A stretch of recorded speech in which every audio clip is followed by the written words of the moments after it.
Have you ever wondered why some people, though talented, never seem to make it to the end? Talent might help us start faster than others.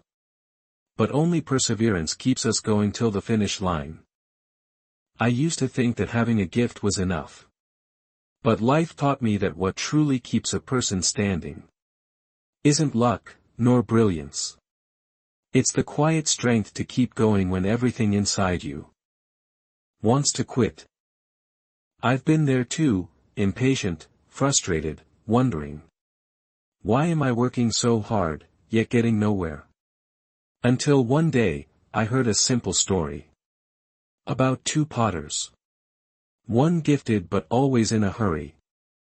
And the other, calm, patient, and steady in every move. In the next few minutes, I'd like to share that story with you. Hidden within it is a lesson that patience and perseverance can be far more powerful than talent itself. If you've been feeling stuck lately, I invite you to stay a while, and maybe share your thoughts below. Because who knows, this story might speak to you the same way it once spoke to me.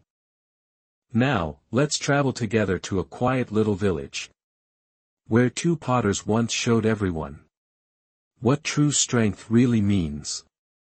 Long ago, in the village of Clayburn, there lived two well-known potters, Eli and Thomas. Eli was young and quick, his hands danced over the spinning wheel, shaping clay with dazzling speed.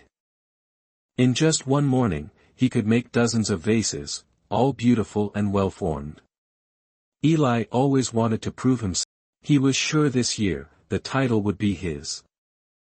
Then came the durability test.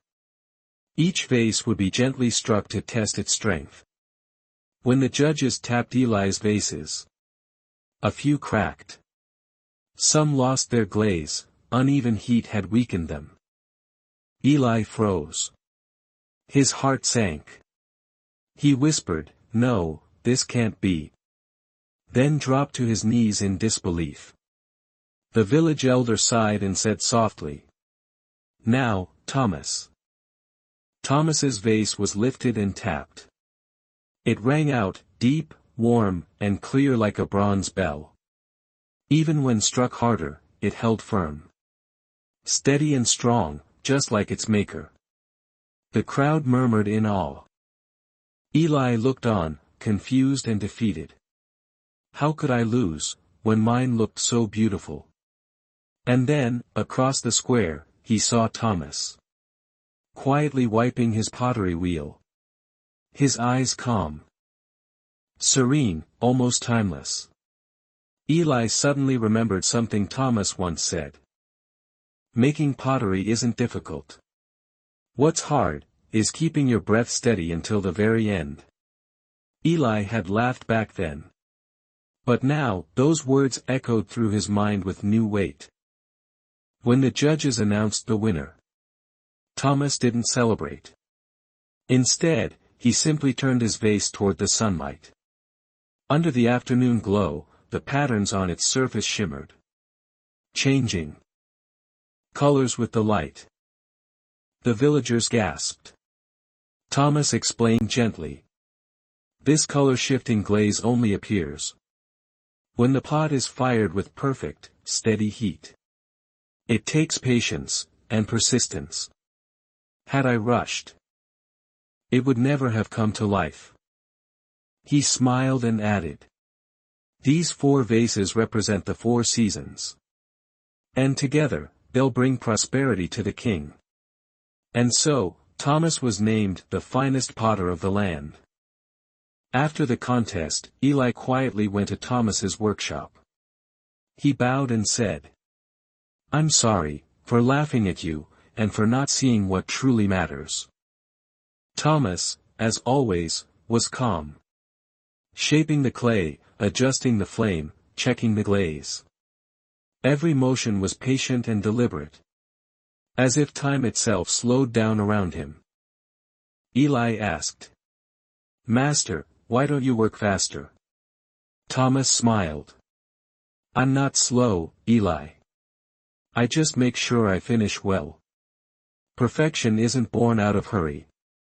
It's born out of care. From that day on, Eli changed. He made fewer vases, but each with full attention. He listened to the rhythm of his breath, as if listening to the voice of the clay itself. Months later, Eli completed a new vase.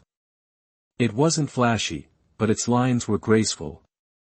Its glaze smooth, its tone clear and resonant.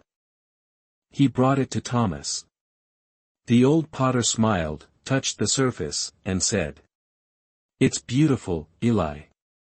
Now you understand. It's not about being fast or slow, but about seeing it through. With all your heart." Eli smiled. This time, the smile of a man who knew he had grown. If you're walking your own path but feel like you're moving too slowly, don't lose heart. Maybe life is simply teaching you to walk with steadier steps. A seed doesn't sprout overnight. A pot can't be perfect without countless firings. A student doesn't master the craft in a single day. Everything worthwhile takes time to mature. Hurry only makes us pick the fruit before it's ripe. So if you're still learning, still working quietly, smile. Because perhaps, in your slowness, you're going farther than those who gave up long ago. Like Thomas. His vases weren't made in a day. But each layer of clay, each moment of heat, forged something lasting. The patient never wish for things to happen faster. They understand that all great things take time to bloom. But remember this too. Perseverance isn't the same as slowness. Slowness comes from confusion. Perseverance comes from clarity. You keep walking, even when the road is long. So if today, you feel slower than others, smile. Because sometimes, it's the quietest steps that lead to the surest destinations.